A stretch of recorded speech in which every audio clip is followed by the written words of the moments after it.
लखनऊ से ये बड़ी खबर मिल रही है। राम मंदिर में चढ़ावा चोरी मामले में जुड़ी हुई ये बड़ी खबर, बड़ा अपडेट आपको दे रखे हैं। एसआईटी ने प्रारंभिक जांच रिपोर्ट सौंप दी है। गृह सचिव को शुरुआती जांच रिपोर्ट सौंपी गई है। ये बड़ी जानकारी इस वक्त आपको दे रखे हैं। राम मंदिर में चंदा चोरी मामले को लेकर एसआईटी ने जांच पड़ताल की है और ये जानकारी निकलकर सामने आ रही है कि पहली जांच रिपोर्ट गृह सचिव को सौंप दी गई है और अब इस रिपोर्ट में कई चौंकाने वाले और बड़े खुलासे हो सकते हैं।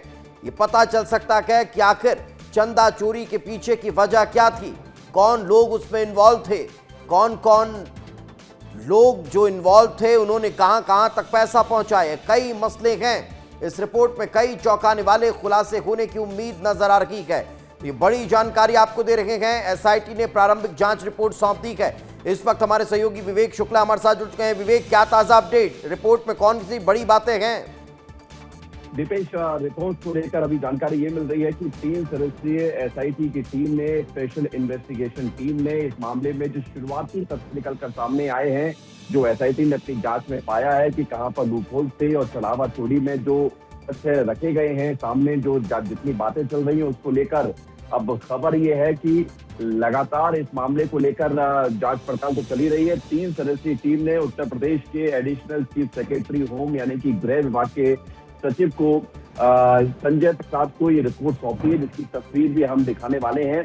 और लखनऊ से बड़ी खबर है। बड़ी बात यह है कि इस मामले को लेकर एसआईटी ही जांच कर रही है और 7 दिन में एसआईटी को अपने मामले में जांच रिपोर्ट देनी थी और अब ये जांच रिपोर्ट शुरुआती तौर पर सामने आई है। लेकिन अब इस मामले में आगे क्या क्या तथ्य निकल कर सामने आए हैं, एसआईटी ने अपनी शुरुआती जांच में क्या क्या देखा है, कहां खामी पाई गई है, और जो माना जा रहा था कि 150 लोग इस पूरे घटनाक्रम में चढ़ावा चोरी में इन्वॉल्व हो सकते हैं, जिसमें कुछ बैंक के लोग भी हैं, कुछ जो प्राइवेट लोग हायर किए गए थे वो भी हैं, कुछ इस पूरे मंदिर प्रबंधन से जुड़े हुए लोग भी बताए जा रहे थे कि उनकी भूमिका संलिग्ध थी। तो अभी ये शुरुआती रिपोर्ट है, अभी नाम और लोगों की भूमिका स्पष्ट नहीं हो पाई है। लेकिन हाँ, ये जरूर है कि सरकार इस मामले को लेकर जो है सतर्क है और इस मामले में जो भी दोषी होगा उसे बख्शा नहीं जाएगा, ये पहले ही कह दिया गया है और ये रिपोर्ट अब सौंपी गई है, जिसकी तस्वीर भी हम दिखा रहे हैं। बिल्कुल, लेकिन विवेक, बड़ी बात यह है कि जिस तरह से कल हुए हादसे को लेकर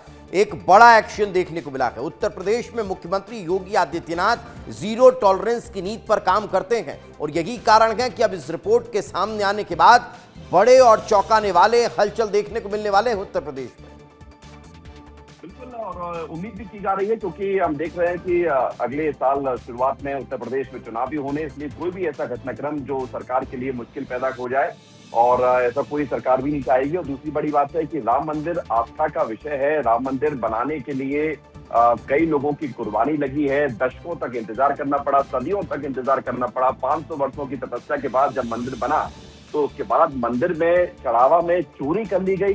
ये बात जिसने भी सुनी दीपेश, वो आहत हुआ, नाराज हुआ, गुस्सा हुआ और उसकी भावनाएं आहत हुई हैं। लिहाजा ये मामला संवेदनशील है और सरकार भी इस मामले को लेकर सख्त है और एसआईटी इस पूरे मामले के लेकर जो शुरुआती जांच पड़ताल में तथ्य निकलकर सामने आएंगे वो सरकार तक जानकारी दे दी गई है। अब सरकार इस आधार पर आगे क्या एक्शन लेना है इसको लेकर निर्देश दे सकती है और इसके अलावा अब एसआईटी की जो विस्तृत रिपोर्ट होगी वो कुछ दिनों में सामने आएगी, तब निकलकर सामने आएगा कि जिसकी जो भूमिका थी उसने उस भूमिका को कैसे निभाया, कौन कौन वहां उस मामले में इन्वॉल्व था, किस किस ने यहाँ इस तरह से चंदा चोरी को लेकर रूट मैप तैयार किया और चंदा चोरी की, उन तमाम लोगों के नाम अब कहीं ना कहीं खुलकर सामने आने वाले हैं और यही कारण है कि अब इनके खिलाफ बड़ी कार्रवाई देखने को मिल सकती है। बहुत बहुत शुक्रिया विवेक इस तमाम जानकारी के लिए।